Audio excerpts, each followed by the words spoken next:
कनुआ के दया करताई ना और रति के अपने चल बीत आई ना ए हो गुरु जद झलक तभी देखाई ना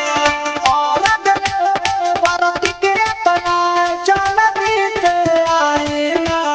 ए हो गुरु जद झलक तभी देखाई ना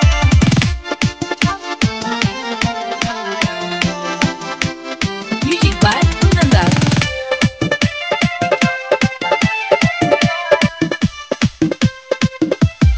छठी माई तो पहले आईली रंग में भइल देर बा काहे न बाते बुझाता रंग पर पड़ल नजर बा छठी माई तो पहले आईली रंग में भइल देर बा काहे न बाते बुझाता रंग पर पड़ल नजर बा सभे बाटे आशा लगैले भई मनवा के तारे धपुराई ना और रति के अपने चल बीत आई ना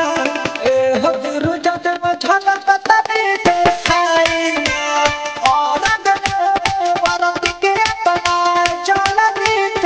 आई ना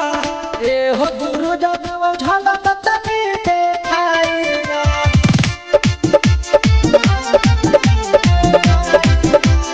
Music by Nanda.